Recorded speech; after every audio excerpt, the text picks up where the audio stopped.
മഴത്തോരു മുമ്പയുടെ ഇന്നത്തെ episode review വിശേഷങ്ങളിലേക്ക് എല്ലാവർക്കും സ്വാഗതം. സൗണ്ടിന് ചെറിയ പ്രോബ്ലം ഉണ്ട് കേട്ടോ, ഒന്ന് ക്ഷമിക്കണേ. മനു അതുപോലെ തന്നെ അലിനയും കൂടി ചേർന്നിട്ട് രേവതി കുട്ടിയുടെ വീട്ടിലേക്ക് എത്തുവാണേ. വീട് കണ്ട ഉടനെ തന്നെ മനു ചോദിക്കുന്നുണ്ട്, ഇതാണോ വീട് എന്നുള്ള കാര്യം. അതെ, ഇത് വലിയ ബംഗ്ലാവാണല്ലോ.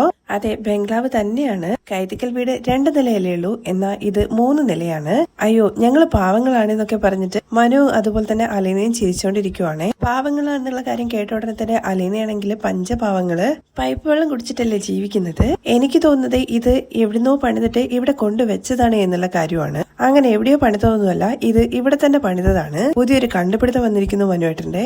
എന്നാലും ഒരു ഫുട്ബോൾ ഗ്രൗണ്ടിന്റെ നടുവില് വീട് പണിതതുപോലെ ഇരിക്കുന്നു എന്നൊക്കെ മനു ഇങ്ങനെ പറയുന്നത് കേൾക്കുമ്പോ, അല്ല മനുവേട്ട, ഇവിടെ തന്നെ ഇരുന്നാ മതിയോ, ഇറങ്ങണ്ടേന്ന് ചോദിക്കുകയാണെ അലീന.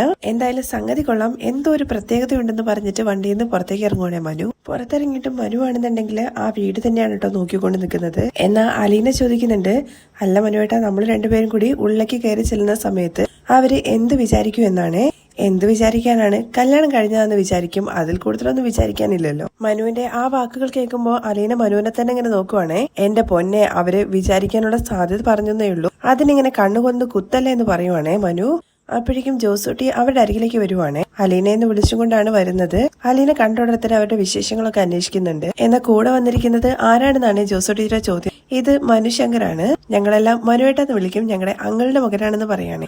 അവിടെയും അങ്കിൾ ഉണ്ടോ എന്നുള്ള കാര്യം ജോസൂട്ടി ചോദിക്കുമ്പോ, അവിടെ ഒരങ്കിളല്ല 3 അങ്കിളുണ്ട്. നിങ്ങൾ പാലാന്ന് വരികയാണെന്നുള്ള കാര്യം ചോദിക്കുന്നുണ്ട്. അതെ, അങ്ങനെയാണെങ്കിൽ നിങ്ങൾ അകത്തേക്ക് ചെല്ല്, രേവതിക്കുട്ടി എങ്ങും പോയിട്ടില്ല. അലീന കോളിംഗ് ബെൽ അടിക്കുന്നുണ്ട്. രേവതിക്കുട്ടിയാണല്ലേ ഇവിടുത്തെ സ്റ്റാർ എന്നുള്ള കാര്യം മനു ചോദിക്കുന്ന സമയത്ത് ആ സ്ഥാനം അവളെ സ്നേഹം കൊണ്ട് പിടിച്ചെടുത്തതാണ്. അപ്പോഴേക്കും രേവതിക്കുട്ടി വന്നിട്ട് കഥക് തുറക്കുവാണ്. അലീനയെ കണ്ട ഉടനെ തന്നെ സന്തോഷത്തിലായിട്ട് കെട്ടിപ്പിടിക്കുന്നുണ്ട്. ചേച്ചി എന്താ പറയേണ്ട വന്നെന്നുള്ള കാര്യം ചോദിക്കുമ്പോ, നിന്റെ ഈ തുള്ളിച്ചാട്ടം കാണാൻ വേണ്ടിയിട്ടാണെന്ന് പറയാണ്. അത് കഴിഞ്ഞാണ് മനുവേട്ടനെ കാണുന്നത്.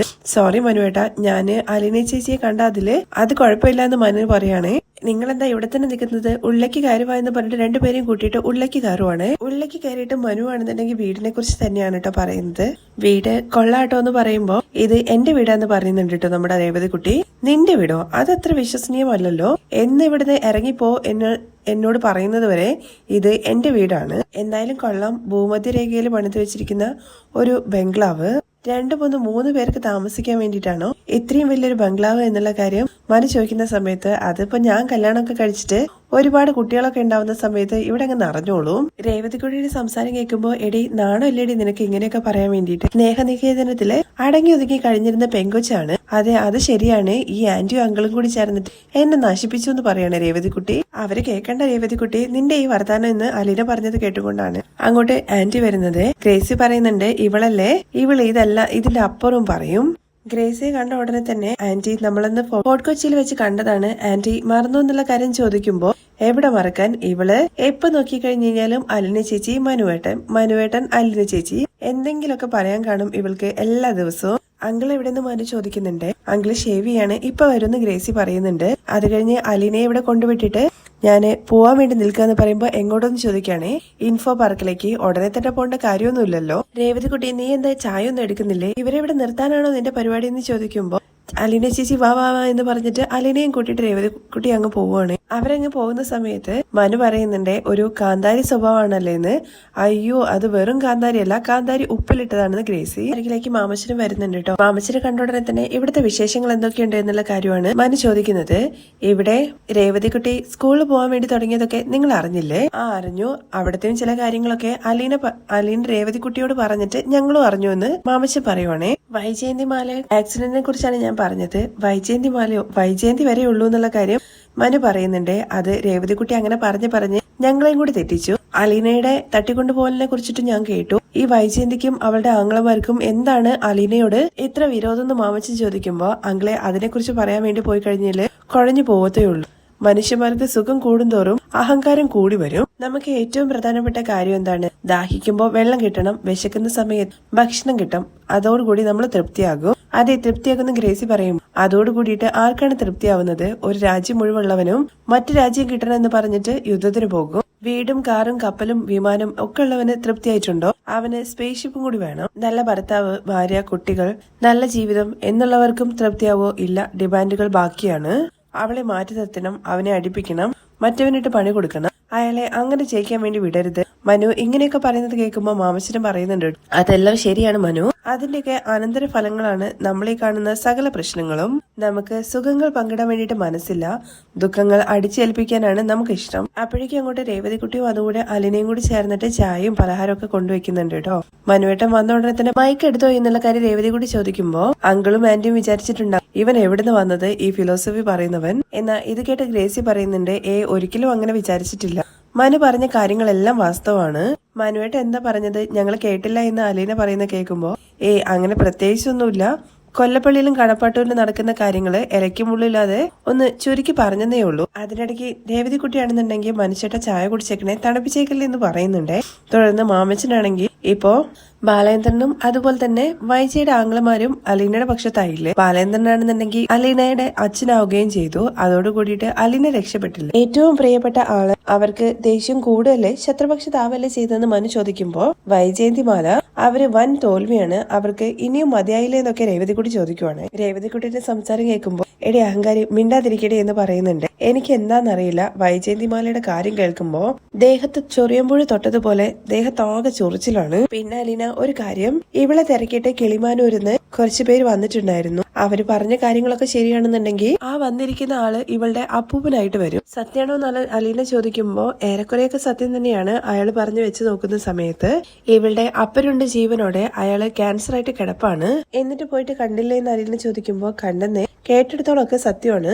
ഇവൾക്ക് എന്തായാലും അവരെ അത്ര അങ്ങ് പിടിച്ചിട്ടില്ല. ആണോടി എന്ന് അലീന ചോദിക്കുമ്പോ എന്റെ അമ്മയെ അകറ്റി നിർത്തിയവരല്ലേ, എന്റെ അമ്മ സൂയിസൈഡ് ചെയ്തത് അവര് കാരണമല്ലേ, എന്നിട്ടിപ്പോ മരിക്കാൻ നേരത്തൊരു സ്നേഹം, ഞങ്ങൾക്കാണെങ്കിൽ ഇവളെ അങ്ങോട്ട് കൊണ്ടുപോകാൻ വേണ്ടിയിട്ട് ഒട്ടും മനസ്സിലായിരുന്നു എന്ന് മാമച്ചൻ പറയുമ്പോ ഞാന് അവരെ കൂടെ എങ്ങാനും പോയേക്കുന്നുള്ള പേടിയാണ് രണ്ടുപേർക്കും. ഇത് കേട്ടിട്ട് ഗ്രേസിയാണെന്നുണ്ടെങ്കിൽ നിനക്ക് പോണെങ്കിൽ അങ്ങ് പോയിക്കോ, നന്ദിയില്ലാത്തൊരു പെങ്കൊച്ചിനെയാണ് ഞങ്ങൾ മോളെ പോലെ കണ്ട് സ്നേഹിച്ചതെന്നുള്ള കാര്യം ഞങ്ങൾ അങ്ങ് വിചാരിച്ചോളാം എന്ന് പറയുന്നുണ്ട്.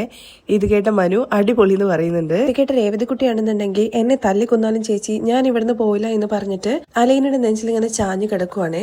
ഇത് കേൾക്കുമ്പോൾ ശരിക്കും മാമച്ചനും അതുപോലെ ഗ്രേസിക്കും ഭയങ്കരമായിട്ട് സന്തോഷമാവുന്നുണ്ട്. തുടർന്ന് രേവതിക്കുട്ടി അലീനയും മനുവിനെയും കൂട്ടിയിട്ട് അവളുടെ റൂമിലേക്ക് പോവാണ്. റൂം കണ്ട ഉടനെ തന്നെ മനു പറയുന്നുണ്ട്, ഇത് കൊള്ളാലോടി, 5 സ്റ്റാർ സെറ്റപ്പ് ആണ്, നീയാണോ ഇപ്പൊ ഇവിടുത്തെ മുതലാളി? അതെ ഞാൻ തന്നെയാണ് മുതലാളി. താഴെയുള്ള 2 ആത്മാക്കള് ഗെറ്റൗട്ട് അടിക്കുന്നത് വരെ അവര് ഗെറ്റൗട്ട് അടിച്ചു കഴിഞ്ഞാൽ പിന്നെ ഞാൻ പിച്ചക്കാരിയാണ്. ആ ബോധം നിനക്കുണ്ടല്ലോ എന്നുള്ള കാര്യം അലീന ചോദിക്കുമ്പോ ഉണ്ട്, പിന്നെ എനിക്കങ്ങനെ ആരുമില്ല എന്നൊന്നും പറയാൻ പറ്റില്ല.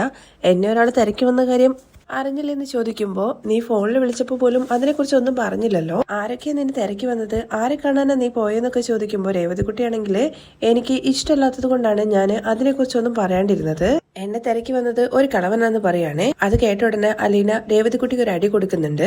നിന്റെ പ്രായം കഴിഞ്ഞവരൊക്കെ കടന്നു പോയിരിക്കുന്നത് കളവനിലൂടെ തന്നെയാണ്. ഇത് കണ്ടില്ലേ മനുവേട്ട, അലീന ചേച്ചി എന്നെ അടിച്ചതെന്നുള്ള കാര്യം രേവതിക്കുട്ടി പരാതി പറയുന്ന സമയത്ത് അതില് ഞാന് അലീനയുടെ പക്ഷത്താണെന്നുള്ള കാര്യം മനു പറയാണ്. എനിക്കറിയാം അല്ലെങ്കിലും അങ്ങനെ തന്നെയാണെന്ന്. നീ കൊഞ്ചാതെ കാര്യം പറയടേ എന്നുള്ള കാര്യം അലീന പറയുമ്പോ മുത്തശ്ശനാണെന്നാ പറഞ്ഞത്, എനിക്കെന്തോ അങ്ങനെയൊന്നും തോന്നിയില്ല. വിശദമായിട്ട് പറ, ശരിക്കും മുത്തശ്ശൻ തന്നെയാണോ വന്നതെന്നുള്ള കാര്യം മനു ചോദിക്കാണ് കേട്ടോ രേവതിക്കുട്ടിയുടെ അടുത്ത്. അതുപോലെ തന്നെ അലീനയോടും അവര് വന്നത് മുതൽ അച്ഛനെ കണ്ട് മടങ്ങിയ അതുവരെയുള്ള എല്ലാ സംഭവങ്ങളും പറയുന്നുണ്ട്. എനിക്കെന്തോ കാണണ്ടായിരുന്നു എന്നുള്ള കാര്യം തോന്നിയെന്ന് രേവതിക്കുട്ടി പറയാണ്. ഇത് കേട്ട അലീനയാണെങ്കിൽ മനുവേട്ട ഒന്ന് പറഞ്ഞു കൊടുക്ക്, ഇവൾക്ക് അത്രയ്ക്ക് ബോധമില്ലേ. അങ്ങനെ മനു രേവതിയുടെ അടുത്ത് പറയുന്നുണ്ട്, എടി മോളെ, ഈ പ്രപഞ്ചത്തില് നമ്മൾ ജനിക്കാനും ജീവിക്കാനും കാരണമായ ഒരുപാട് മനുഷ്യന്മാരുണ്ട്. അച്ഛൻ, അമ്മ, മുത്തശ്ശൻ, മുത്തശ്ശി, പിതാമഹൻ, പൂർവ്വപിതാക്കന്മാര്. നമ്മുടെ ശരീരവും അതുപോലെ ജീവനും അവരോട് കടപ്പെട്ടിരിക്കുന്നു എന്നാണ് സത്യം. ബാക്കിയെല്ലാം നമുക്ക് വില കൊടുത്ത് വാങ്ങാൻ വേണ്ടി പറ്റും, എന്നാ ഞാൻ പറഞ്ഞിരിക്കുന്ന ആളുകളെ ഒരിക്കലും വില കൊടുത്ത് വാങ്ങാൻ വേണ്ടി പറ്റില്ല. ഇത് കേട്ട രേവതിക്കുട്ടിയാണെങ്കിൽ എന്റെ മുന്നിലുണ്ടല്ലോ ഉദാഹരണം അലീന, അമ്മയില്ലാഞ്ഞിട്ടാണോ? അമ്മയ്ക്ക് വേണ്ട. അങ്ങോട്ട് ചേടി ചെന്നപ്പോ പിശാചിനെ പോലെ വെറുപ്പും. ഇത് കേട്ട അലീന പറയുന്നത്, അച്ഛനമ്മമാരുടെ സ്നേഹം അനുഭവിക്കാനുള്ള ഭാഗ്യം എല്ലാവർക്കും കിട്ടണമെന്നില്ല മോളെ. എനിക്കത് കിട്ടിയില്ല. നിനക്ക് ഒരു അച്ഛനും അതുപോലെ മുത്തശ്ശനും ഉണ്ടെന്നുണ്ടെങ്കിൽ നീ ഒരിക്കലും വില കുറച്ച് കാണരുത്. അവരുടെ സ്നേഹത്തിനും അതുപോലെ അനുഗ്രഹത്തിനും ഒരുപാട് വിലയുണ്ട്. എങ്കിലും ചേച്ചി എന്റെ അമ്മയെ ഉപേക്ഷിച്ച് കളഞ്ഞവരല്ലേ, അതുകൊണ്ടല്ലേ എന്റെ അമ്മ ആത്മഹത്യ ചെയ്തത്, അതുകൊണ്ടല്ലേ ഞാനും അനാഥയായത്. ആ സാഹചര്യങ്ങൾ എന്താണെന്നുള്ള കാര്യം മോളെ നമുക്കറിയില്ലല്ലോ. ഏകദേശ രൂപ മാത്രമല്ലേ ഉള്ളൂ, അത് തന്നെ ശരിയാവണമെന്നില്ല. തെറ്റുകുറ്റങ്ങളില്ലാത്ത ആരും ഇല്ല എന്നുള്ള കാര്യം ഓർക്കണം. നമുക്കാരെയും വിധിക്കാനും വിലപേശാനും അർഹതയില്ല. ഓരോരുത്തര് ഓരോ കാലത്ത് ഓരോ പ്രവർത്തികൾ ചെയ്യുന്നതിന് ഒരുപാട് കാരണങ്ങൾ ഉണ്ടാകും. അല്ലേ മനുവേട്ട എന്ന് അലീന ചോദിക്കുമ്പോ അതങ്ങനെയാണ്. അവര് ഇങ്ങോട്ട് തേടി വന്നതല്ലേ രേവതിക്കുട്ടി, അതിന്റെ പുറകില് എന്തുമാത്രം അന്വേഷണം നടത്തി കാണും അവര്.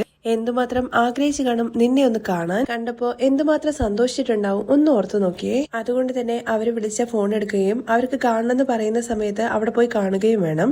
എന്റെ ഒരു ഇൻഡ്യൂഷൻ കൊണ്ട് പറയാണ്, എന്തായാലും നിന്നെ കണ്ടപ്പോ ആ അച്ഛന് ഒരുപാട് സമാധാനം ഉണ്ടായിട്ടുണ്ടാവും. അസുഖത്തിന് ഒരുപാട് മാറ്റം വന്നിട്ടുണ്ടാവും. നീ അച്ഛന് സുഖപ്പെടണേ എന്നുള്ള കാര്യം വിചാരിച്ച് പ്രാർത്ഥിക്കണം. അതിനൊരു ശക്തിയുണ്ട് മോളെ. അതുപോലെ തന്നെ നിന്നെ അന്വേഷിച്ചു വന്നിരിക്കുന്ന ആ മുത്തശ്ശൻ, ആ പ്രായത്തില് അദ്ദേഹം നിന്നെ തേടി പിടിച്ച് ഇവിടെ വന്ന് കണ്ടപ്പോ എന്തോരം സന്തോഷം ഉണ്ടായിട്ടുണ്ടാവും അദ്ദേഹത്തിന്. അത് കേട്ട് രേവതിക്കുട്ടിയാണെന്നുണ്ടെങ്കിൽ മുത്തശ്ശൻ അന്ന് വന്നപ്പോൾ ഉള്ള ആ സന്തോഷം ഇങ്ങനെ ഓർക്കുന്നുണ്ട് കേട്ടോ. തുടർന്ന് മനു പറയുന്നത്, ആ മനുഷ്യനെ കിളവൻ എന്ന് വിളിച്ചിട്ട് നിസ്സാരക്കാരനാക്കല്ലേ മോളെ. എനിക്കും ഉണ്ടായിരുന്ന ഒരു മുത്തശ്ശൻ, അദ്ദേഹം ഒന്ന് മനസ്സ് വെച്ചത് കൊണ്ടാണ് ഇന്ന് നമ്മൾ ഇവിടെ ഇരുന്നിട്ട് സംസാരിക്കുന്നത്. ഇനി അദ്ദേഹത്തെ കാണുന്ന സമയത്ത് മുത്തശ്ശന്നൊന്ന് വിളിക്കണം കേട്ടോ എന്ന് അലീന പറയാണ്. ഇതെല്ലാം കേൾക്കുമ്പോഴേക്കും രേവതിക്കുട്ടിക്ക് ഭയങ്കരമായിട്ട് ഫീൽ ആയിരിക്കും. അലീനയുടെ നെഞ്ചത്ത് കിടന്ന് കരയുന്നുണ്ട്. രണ്ടുപേരെടുത്ത് സോറി പറയാണ്.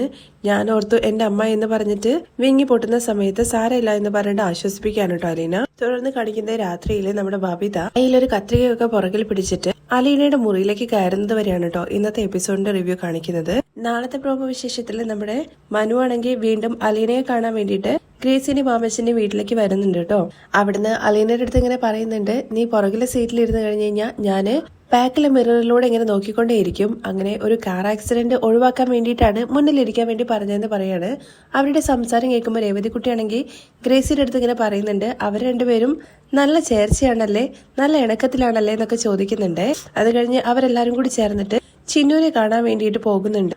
പക്ഷെ അതേസമയം നമ്മുടെ ബബിതയാണെന്നുണ്ടെങ്കിൽ ഒരു ഡ്രസ്സൊക്കെ എടുത്ത് കീറുന്നത് പോലെയൊക്കെ കാണിക്കുന്നുണ്ട്. എന്താണ് സംഭവം എന്നുള്ള കാര്യമൊക്കെ നമുക്ക് നാളത്തെ എപ്പിസോഡിൽ വ്യക്തമായിട്ട് പറയാം.